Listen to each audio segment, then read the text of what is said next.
सुबह का आसमान धुंध से भरा था। क्या ये सिर्फ कोहरा था या किसी बड़े हादसे का इशारा?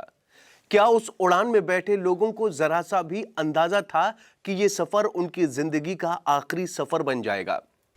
रिपोर्ट के मुताबिक महाराष्ट्र के डेप्यूटी सीएम अजीत पवार बारामती जा रहे थे। उनके साथ विमान में personal security officer Vidip Jadhav, main pilot captain Sumit Kapoor, copilot captain Sambhavi पाठक और फ्लाइट अटेंडेंट पिंकी माली मौजूद थे।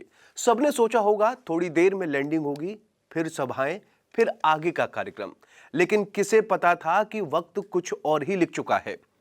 सुबह का कोहरा घना था, विजिबिलिटी कम। पहली बार विमान ने रनवे पर उतरने की कोशिश की। क्या पायलटों को रनवे दिखा? नहीं दिखा। विमान को फिर ऊपर ले जाया गया। उस पल क्या कॉकपिट में बेचैनी बढ़ गई होगी? दूसरी बार विमान ने फिर नीचे आना शुरू किया। पायलट ने कहा कि अब रनवे दिखाई दे रहा है, लैंडिंग की इजाजत मिल गई। लेकिन यहीं एक सवाल खड़ा होता है, क्या लैंडिंग क्लियरेंस को दोहरा कर कंफर्म किया गया? रिपोर्ट बताती है कि ऐसा नहीं हुआ। करीब 8:43 अचानक विमान का संपर्क टूट गया। लोकेशन का सिग्नल बंद हुआ। स्पीड का कोई डेटा नहीं। क्या उसी पल सब कुछ हाथ से निकल चुका था?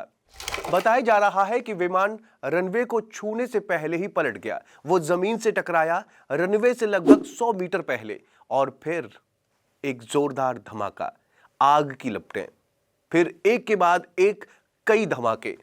प्रत्यक्षदर्शियों के मुताबिक आग इतनी भयानक थी कि कोई पास नहीं जा सका। लोग दौड़े, मदद करना चाहते थे, लेकिन लपटों ने हर कोशिश को रोक दिया।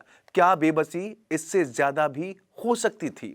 एक गांव के शख्स ने कहा, प्लेन नीचे उतर रहा था, तभी लग रहा था कि कुछ ठीक नहीं है। दूसरा बोला, धमाके के बाद प्लेन के टुकड़े उड़कर हमारे घर तक आ गिरे। इस बीच एक और सवाल उभरता है, क्या अजीत पवार को पहले से कुछ महसूस हो रहा था? कहा जा रहा है कि उड़ान से पहले उन्होंने अपने भतीजे और विधायक रणजगजीत सिंह पाटिल से फोन पर बात की थी। उन्होंने कहा था लैंडिंग के बाद बात करेंगे, लेकिन क्या वो बाद कभी आया? सुबह 8:10 पर मुंबई से उड़ान भरी गई थी। 8:45 पर बारामती में लैंडिंग होनी थी। मंजिल बेहद करीब थी, लेकिन रास्ता वहीं खत्म हो गया। हादसे के बाद सभी शव मिलने की खबर है। हालांकि पहचान की प्रक्रिया जारी है। अब जांच शुरू हो चुकी है। एयरक्राफ्ट इन्वेस्टिगेशन ब्यूरो की टीमें बारामती और दिल्ली में जांच कर रही हैं। लेकिन सबसे बड़ा सवाल अब भी हवा में है, गलती कहां हुई? कोहरे में, तकनीक में, या किसी एक पल की चूक में?